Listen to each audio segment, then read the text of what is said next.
Terrorist ക്യാമ്പുകൾ clear ആയിട്ട് നമ്മൾ ലിസ്റ്റ് ഔട്ട് ചെയ്തതിനു ശേഷം 9 പ്ലേസസിലാണ് നമ്മൾ ആ സർപ്രൈസ് അറ്റാക്ക് ചെയ്തതും നശിപ്പിച്ചതും. അതെന്തുകൊണ്ട് പുൽവാമ സംഭവം നടന്നതിനും അതിനു മുമ്പുള്ള കാര്യങ്ങളും ഇതിനെല്ലാത്തിനും ഒരു നല്ല മറുപടിയായിട്ട് ഇവരത് പഠിക്കും എന്ന് വിചാരിച്ചാണ്. നമുക്ക് നമ്മുടെ ലക്ഷ്യസ്ഥാനങ്ങൾ വളരെ ക്ലിയർ ആയിരുന്നു. 9 സ്ഥാനങ്ങൾ ഉഗ്രവാദികളുടെ ട്രെയിനിങ് സെന്റേഴ്സ്, ട്രെയിനിങ് ക്യാമ്പ്സ്. അത് കഴിഞ്ഞ ശേഷം ഇപ്പോൾ ലാഹോറിലെ എയർ ഡിഫൻസ് സിസ്റ്റം തന്നെ നിർവീര്യമാക്കി അത് ഡാമേജ് ചെയ്ത് കഴിഞ്ഞിരിക്കുകയാണ്. അപ്പൊ ഇനി മുമ്പോട്ട് പോയാൽ ഇവര് എത്രമാത്രം സഫർ ചെയ്യും, കഷ്ടപ്പെടും എന്നുള്ളത് കാത്തിരുന്ന് കാണുക. എല്ലാ സജ്ജീകരണങ്ങളോടും കൂടിയാണ് ഇന്ത്യ മുന്നോട്ട് പോകുന്നത്. അപ്പൊ ഇന്നല്ലെങ്കിൽ നാളെ പാകിസ്ഥാൻ അടിയറവ് പറയും എന്ന് വളരെ വ്യക്തമാണ്. നമസ്കാരം. ഇന്നലെ വൈകുന്നേരം 8 മണിക്കാണ് പെട്ടെന്ന് ജമ്മു കാശ്മീർ മേഖലയിൽ ഡ്രോൺ ആക്രമണം നടക്കുന്നു എന്നുള്ള വിവരം പുറത്തു വന്നത്. എന്നാൽ പിന്നീട് നടന്നത് രസകരമായ കാഴ്ചകളാണ്. 57ഓളം ഡ്രോണുകളാണ് വിവിധ സ്ഥലങ്ങളിലേക്ക് പാകിസ്ഥാൻ അയച്ചതെങ്കിൽ ആ ഡ്രോണുകളെല്ലാം സെക്കൻഡുകൾക്കുള്ളിൽ തകർക്കുന്ന രംഗമാണ് കണ്ടിട്ടുള്ളത്. പിന്നീട് 8ഓളം മിസൈലുകൾ അയച്ചു. ആ മിസൈലുകളും തകർന്നു. മാത്രമല്ല 4 വിമാനങ്ങളാണ് ഇന്ത്യ വെടിവെച്ചിട്ടത്. ഈ സന്ദർഭത്തിൽ നമ്മുടെ പ്രധാനമന്ത്രി കൃത്യമായി പറഞ്ഞാൽ ഇതൊക്കെ ജോം ആൻഡ് ജെറി കാണുന്ന പോലെ കണ്ട് രസിക്കുകയായിരുന്നു. കാരണം ഒരു യുദ്ധം ചെയ്യാൻ പോലും കെൽപ്പില്ലാത്തൊരു രാജ്യമാണ്. ആധുനിക ടെക്നോളജിയുടെ മുന്നിൽ ഇന്ത്യ വളരെ വളരെ മുന്നിലാണ്. ഇന്ത്യയെ തൊടാൻ പോലും പറ്റാത്ത വിധത്തിലുള്ള ഒരു വലിയ പൊസിഷനിലാണ് ഇന്ത്യ നിൽക്കുന്നത്. ആ പൊസിഷനിൽ നിൽക്കുന്ന ഇന്ത്യയോട് ഏറ്റുമുട്ടാൻ വരുന്ന പാകിസ്ഥാൻ്റെ നില കണ്ട് അദ്ദേഹം കണ്ട് രസിച്ചു. പിന്നീട് അദ്ദേഹം നേരിട്ട് കണ്ടു പാകിസ്ഥാനിലേക്ക് ഇന്ത്യയുടെ പോർവിമാനങ്ങൾ പറന്നുയരുകയും അതേപോലെ കപ്പലുകളിൽ നിന്ന് മിസൈലുകൾ അയക്കുകയും കറാച്ചിയും ഇസ്ലാമാബാദ് അടക്കമുള്ള സ്ഥലങ്ങൾ കിടന്ന് വിറയ്ക്കുന്നതും കത്തുന്നതും അദ്ദേഹം കണ്ടു. ശരിക്കും പറഞ്ഞാൽ പാക് പ്രധാനമന്ത്രി നവാസ് ഷെറീഫ് പേടിച്ചരണ്ട് ബംഗറിൽ ഒളിച്ച് നടക്കേണ്ടി. അദ്ദേഹത്തിൻ്റെ വീടിൻ്റെ തൊട്ടടുത്താണ് മിസൈൽ വന്ന് പതിച്ചത്, ഡ്രോൺ വന്ന് പതിച്ചത്.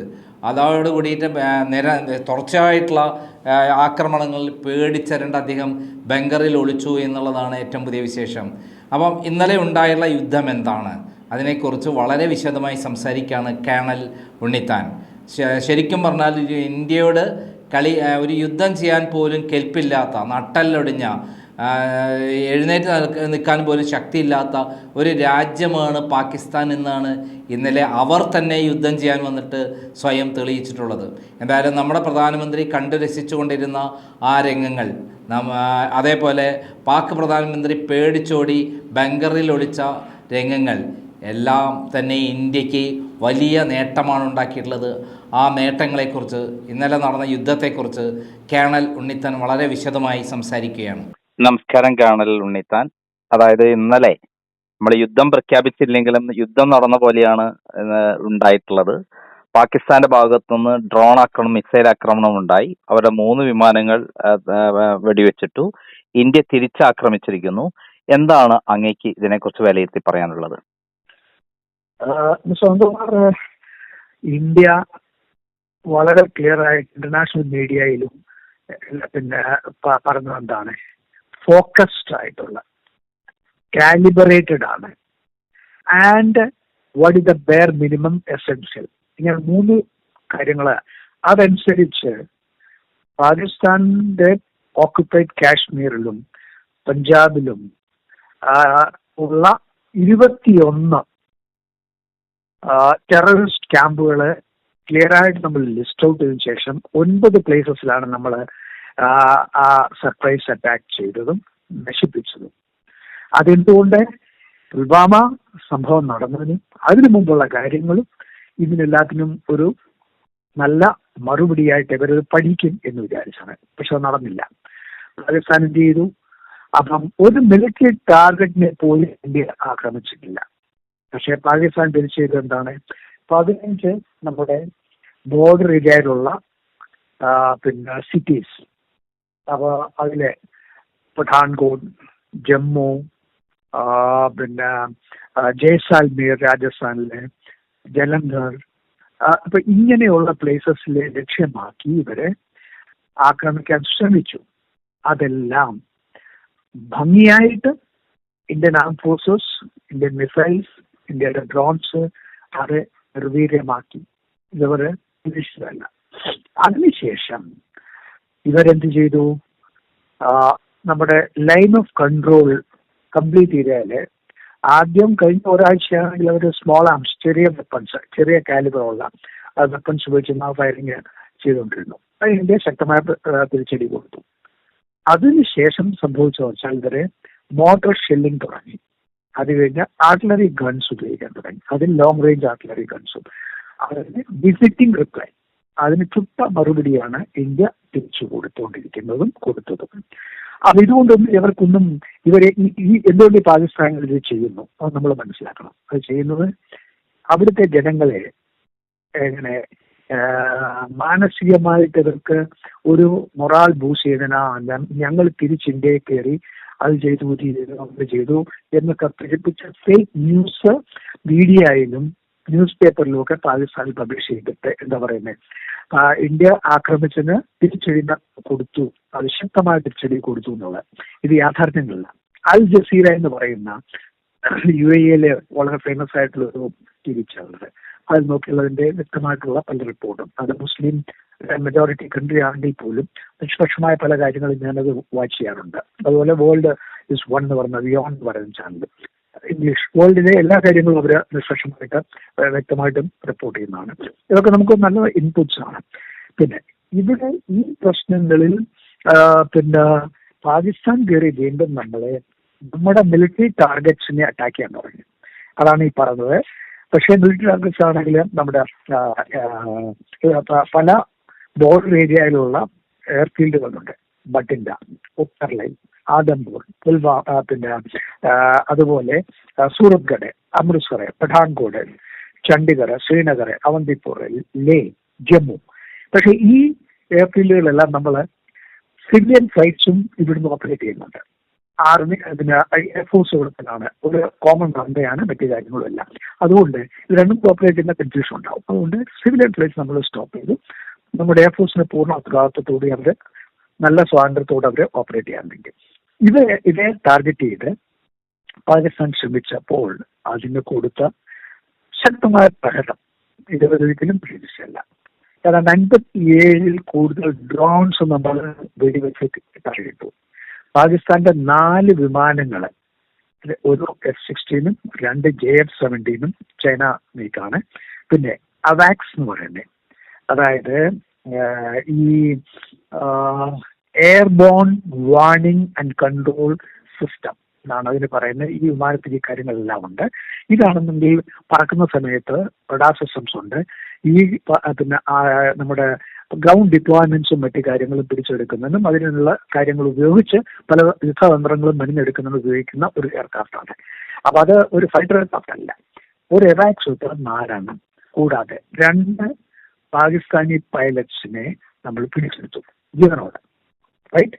അപ്പൊ ഇത്രയൊക്കെ വലിയ വലിയ കാര്യങ്ങൾ പാകിസ്ഥാന്റെ ബുദ്ധി മോശമായ പെരുമാറ്റം കൊണ്ട് ഇവരത് ഒരിക്കലും പഠിക്കാത്ത ഈ ഉഗ്രവാദികളെ പിന്നെ ബ്രീഡ് ചെയ്യുന്ന വെള്ളവും വളവും കൊടുത്ത് വളർത്തി ബോർഡർ ക്രോസ് അയക്കുന്നതിന് ഒരു പാഠം പഠിപ്പിക്കാൻ ശ്രമിച്ചു. പക്ഷെ അവരെ പഠിക്കുകയില്ല. പിന്നെ ഈ ഇവരുടെ നമ്മുടെ മിലിറ്ററി ടാർഗറ്റ് ബട്ടിൻഡ എന്ന് പറയുന്ന ഒരു ആർമിയുടെ ഒരു വലിയ ഹെഡ്ക്വാർട്ടറൊക്കെ ഉണ്ട്. അവിടെ ആണെങ്കിൽ ഡ്രോൺ അറ്റാക്ക് നടത്തി. പക്ഷെ അവിടെ ആ ഡ്രോൺ എക്സ്പ്ലോഡ് ചെയ്തില്ല. നമ്മൾ പിന്നെ അല്ലാതെ അതിനെ ക്രാഷ് ലാൻഡ് ചെയ്തു, അതും പിടിച്ചെടുത്തിട്ടുണ്ട്. പിന്നെ ഈ പാകിസ്ഥാൻ പ്രൈം മിനിസ്റ്റർ താമസിക്കുന്ന ഷാബാസ് ഷെരീഫിന്റെ വീടിനടുത്ത് വരെ എക്സ്പ്ലോഷൻ ഉണ്ടായി. ഇത് കണ്ട് പേടിച്ചാൽ അവിടുന്ന് ഷിഫ്റ്റ് ചെയ്തിരിക്കുകയാണ് എല്ലാ കുടുംബത്തിലും. പിന്നെ കൂലിന്മേൽ കുരു എന്ന് പറയുന്നില്ല ഈ പാകിസ്ഥാന്റെ പിന്നെ ബലൂജി ലിബറേഷൻ ആർമി എന്ന് പറയുന്നത് ഈ റബൽസ് ആണ്. ബലൂജികൾക്ക് സ്വന്തമായിട്ട് അവരുടെ രാജ്യം വേണം എന്ന് പറഞ്ഞ വർഷങ്ങളായിട്ട് ഇവർ തുടങ്ങിയതാണ് അവരുടെ ഫൈറ്റിങ്. അപ്പൊ ലേറ്റസ്റ്റ് ഒരു വർഷം സംഭവം പറഞ്ഞുകൊണ്ട്, കാരണം 2 മാസമായിട്ട് തോന്നുന്നു, ഒരു ട്രെയിൻ പാകിസ്ഥാന്റെ ഒരു ട്രെയിൻ അവർ ഹൈജാക്ക് ചെയ്തതും അതിനുശേഷം അതിനെ 70 വരെ അവർ കൊന്നതും പാകിസ്ഥാൻ സോൾജേഴ്സ് ആണ് അതിൽ കൂടുതലും കൊന്നത്. അപ്പൊ ഇതൊക്കെ സംഭവങ്ങളൊക്കെ ഓർക്കുന്നുണ്ടായിരിക്കും. അപ്പം പാകിസ്ഥാൻ ബലൂചി ലിബറേഷൻ ആർമി പറയുന്നത് ക്വറ്റ എന്ന് പറയുന്ന ഒരു ഇമ്പോർട്ടന്റ് ടൗൺഷിപ്പാണ്. അത് അവർ ക്യാപ്ചർ ചെയ്തു പിടിച്ചടക്കി എന്നാണ് അവർ പറയുന്നത്. അത് എത്രമാത്രം ഇന്ത്യൻ സൈഡിൽ നിന്നാണെങ്കിലും നമ്മൾ സ്വീകരിച്ചിട്ടില്ല, നമുക്ക് അറിഞ്ഞുകൂടാ. പക്ഷേ ഞാൻ ന്യൂസിലും മറ്റും അറിഞ്ഞതാണ്. പിന്നെ ഇമ്രാൻഖാൻ അറിയാമല്ലോ, ജയിലിൽ കിടക്കാണ്. പണ്ടത്തെ പ്രൈം മിനിസ്റ്റർ ആയിരുന്നു, ഇപ്പോഴും ഒപ്പോസിഷൻ ലീഡറാണ്. അയാളുടെ അനുയായികളെല്ലാം കൂടെ തെരുവിലിറങ്ങി പ്രൊട്ടസ്റ്റ് ചെയ്യാണ് ഈ യുദ്ധം അവസാനിപ്പിക്കുന്നതിനും ഈ ജനങ്ങൾക്കുണ്ടാകുന്ന ഇത്രയും ബുദ്ധിമുട്ടും പ്രയാസങ്ങളും നിർത്താൻ വേണ്ടി. അപ്പം അങ്ങനെയുള്ള ലേറ്റസ്റ്റ് ഒരു സിറ്റുവേഷനിലാണ് ഈ കഴിഞ്ഞ 24 മണിക്കൂറിൽ നടന്ന സംഭവ വികാസങ്ങൾ. ഇന്ത്യ കൊടുത്ത ബിഫിറ്റിംഗ് റിപ്ലൈ, ഇത്ര വളരെ സ്ട്രോങ് റെസ്പോൺസ് ആണ് നമ്മൾ ഇന്ത്യ ചെയ്തിരിക്കുന്നത്. പിന്നെ ഇൻഫിൽട്രേഷൻ, കാരണം ഈ സാബ സെക്ടറിൽ കൂടെ പിന്നെ ഇൻഫിൽട്രേറ്റ് ചെയ്തിട്ട് ഒരു 7 പാകിസ്ഥാൻ നുഴഞ്ഞു കയറാൻ ശ്രമിച്ചവരെ കൊന്നു എന്നാണ് അറിവ്. പിന്നെ ഈ പ്രശ്നങ്ങൾ പിന്നെ വീണ്ടും റിവ്യൂ ചെയ്യുന്നതിന് 10 മണിക്ക് നമ്മുടെ ഡിഫൻസ് മിനിസ്റ്റർ രാജ്നാഥ് സിംഗ് അദ്ദേഹവും ആർമി ചീഫും CDS പിന്നെ എനിക്കൊന്നു രാജ്യരക്ഷാ അഡ്വൈസർ അജിത് ഡോവൽ ഒരു ഹൈ പവർ മീറ്റിംഗ് വന്ന് പ്ലാൻ ചെയ്തിരിക്കുകയാണ്. ഇതുവരെ നടന്ന കാര്യങ്ങൾ എന്തൊക്കെയാണ്, എങ്ങനെയാണ് ഇനി മുമ്പോട്ട് എങ്ങനെ പോകണം. ഇന്ത്യയിൽ ഇപ്പോഴും ഈ കഴിഞ്ഞ 48 മണിക്കൂറിനുള്ളിലും ചെയ്തിരിക്കുന്നത് വളരെ കാലിബ്രേറ്റ് ആണ്. നമ്മൾ പിന്നെ അവർക്ക് സിവിലിയൻ കാഷ്വാലിറ്റി ആകുന്നത് ശ്രമിച്ചു. പക്ഷെ നമ്മുടെ സിവിലിയൻസിന് നമ്മൾ കാഷ്വാലിറ്റി ഉണ്ടായാൽ നമ്മൾ മിണ്ടായിരിക്കും. അതുകൊണ്ട് എന്ത് ചെയ്തു, പാകിസ്ഥാനിലെ മേജർ സിറ്റീസ് ആയ കറാച്ചി, ലാഹോർ, ഇസ്ലാമാബാദ് ഇന്നലെ രാത്രിയിൽ ശക്തമായ ബോംബാക്രമണം നടത്തിയിരിക്കുകയാണ്. ലൈറ്റ് മിസൈൽസും ഡ്രോൺസും എല്ലാം ഉപയോഗിച്ചു. അപ്പോൾ ഇവർക്ക് മനസ്സിലായി അവിടെ നടക്കുന്ന നാശനഷ്ടങ്ങളുടെ പടങ്ങളൊന്നും അവർ വെളിവിടില്ല. പക്ഷെ നമുക്ക് കുറച്ചൊക്കെ പിക്ചേഴ്സൊക്കെ നമ്മുടെ പിന്നെ കിട്ടിയത് ഒക്കെ മീഡിയയിലൊക്കെ വന്നിട്ടുണ്ട്. അത് വളരെ കുറച്ച് കാര്യങ്ങളേ ഉള്ളൂ, അതൊരു 100% ഇൻപുട്സ് അല്ല. പക്ഷെ പാകിസ്ഥാൻ TV യിൽ നിന്നും അല്ലെന്നുണ്ടെങ്കിൽ അൽ ജസീറയിൽ നിന്നും ഇയോളിൽ നിന്നൊക്കെ ആണെങ്കിൽ കുറെ കൂടെ വ്യക്തമായ പിക്ചേഴ്സ് ഞാൻ കണ്ടു. അപ്പോൾ അങ്ങനെയുള്ള ഒരു സ്ഥിതിയാണിന്ന്. അപ്പൊ ഇനിയും ഇത് മുമ്പോട്ട് കൊണ്ടുപോകണമെങ്കിൽ പാകിസ്ഥാൻ അതിനുള്ള വേർതിത്തോൾ എന്ന് പറഞ്ഞാൽ അതിനുള്ള സാമ്പത്തിക ശേഷിയാണെങ്കിലും മറ്റ് യുദ്ധസന്നാഹങ്ങൾക്ക് വേണ്ട അമ്യൂണിഷന്, മിസൈൽസ് ഇതൊന്നുമില്ല. പിന്നെ ചൈനയിൽ നിന്ന് കൊടുത്ത മിസൈൽസ് പലതും വെടിവെച്ചിട്ട് അത് എത്തേണ്ടത്ര എത്താതെ പോകുന്നു. അതുപോലെ ചൈനയിൽ നിന്ന് വാങ്ങിച്ച ഡ്രോൺസും പലതും വർക്ക് ചെയ്യാതെ വരുന്നു. അതുകൊണ്ടാണ് ഡ്രോൺസ് ക്രാഷ് ലാൻഡ് ചെയ്യുന്നു. പിന്നെ നമ്മളാണെങ്കിൽ ഇത് ഇന്നലെ തന്നെ 57 എണ്ണത്തിൽ കൂടുതൽ വെടിവെച്ചിട്ടും ഇതൊക്കെ അതിന്റെ നമ്മുടെ അറ്റാക്ക് അല്ലെങ്കിൽ നമ്മൾ ചെയ്ത പ്രിസിഷൻ അറ്റാക്ക്, നമുക്ക് നമ്മുടെ ലക്ഷ്യസ്ഥാനങ്ങൾ വളരെ ക്ലിയർ ആയിരുന്നു. 9 സ്ഥാനങ്ങൾ ഉഗ്രവാദികളുടെ ട്രെയിനിങ് സെന്റേഴ്സ്, ട്രെയിനിങ് ക്യാമ്പ്സ്. അത് കഴിഞ്ഞ ശേഷം ഇപ്പോൾ ലാഹോറിലെ എയർ ഡിഫൻസ് സിസ്റ്റം തന്നെ നിർവീര്യമാക്കി അത് ഡാമേജ് ചെയ്ത് കഴിഞ്ഞിരിക്കുകയാണ്. അപ്പൊ ഇനി മുമ്പോട്ട് പോയാൽ ഇവര് എത്രമാത്രം പിന്നെ സഫർ ചെയ്യും, കഷ്ടപ്പെടും എന്നുള്ളത് കാത്തിരുന്ന് കാണുക. അപ്പോ അതാണ് എന്റെ ഒരു അസസ്മെന്റ്. ഇന്ത്യ എല്ലാ തരത്തിലും പൂർണ്ണമായിട്ടും സന്നാഹമാണ്, നമ്മുടെ എല്ലാ സൈഡിലും, ആർമി, നേവി, എയർഫോഴ്സ്. പിന്നെ നേവി കംപ്ലീറ്റ് വെസ്റ്റേൺ ഫ്ലീറ്റ് ആണെങ്കിൽ പിന്നെ പോർബന്ദർ ബിയോണ്ട് ഗുജറാത്ത് ഏരിയ എല്ലാം ഡിപ്ലോയ്ഡ് ആണ്. അതുപോലെ ഈസ്റ്റേൺ കമാൻഡ്, ഈസ്റ്റേൺ ഫ്ലീറ്റ് ആണെങ്കിൽ ബംഗാൾ ഉൾക്കടലും തയ്യാറാറ്റ് ചെയ്തിട്ടുണ്ട്. അതുപോലെ സദേൺ കമാൻഡിലുള്ള നേവിയും. പിന്നെ ഈ പാകിസ്ഥാന്റെ അറ്റാക്കിൽ നമ്മൾ പ്രതികരിക്കാൻ നമ്മുടെ ഫോർവേഡ് എയർബേസസ്, അതായത് ഉത്തർലയാണെങ്കിലും പിന്നെ ജയ്സാൽമേർ, ഉത്തർലയിൽ, സൂറത്ത്ഗഡ്, അപ്പോൾ അതുപോലെ രാജസ്ഥാനിലോട്ടാണ്, അതുപോലെ അമൃത്സർ, പഠാൻകോട്ട്, ഇവരെല്ലാം വേണ്ട എല്ലാ കാര്യങ്ങളും സജ്ജരാണ്.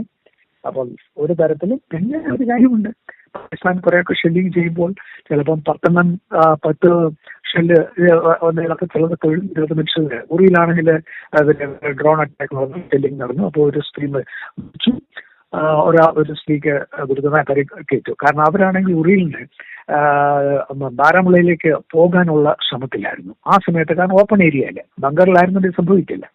അപ്പം ചിലപ്പോൾ അതുകൊണ്ട് ബോർഡർ ഏരിയയിലുള്ള വില്ലേജുകൾ, ഗ്രാമങ്ങളിലെ ഉപയോഗിപ്പിക്കുന്നുള്ളത് നേരത്തെ ചെയ്തു കഴിഞ്ഞു. ഈ ബാക്കിയുള്ളവരോടാണെങ്കിൽ അവർ കെയർഫുൾ ആയിരിക്കണം എന്നൊക്കെ രീതിയിലാണ് എല്ലാ സജ്ജീകരണങ്ങളോടും കൂടിയാണ് ഇന്ത്യ മുന്നോട്ട് പോകുന്നത്. അപ്പൊ ഇന്നല്ലെങ്കിൽ നാളെ പാകിസ്ഥാൻ അടിയറവ് പറയും എന്ന് വളരെ വ്യക്തമാണ്.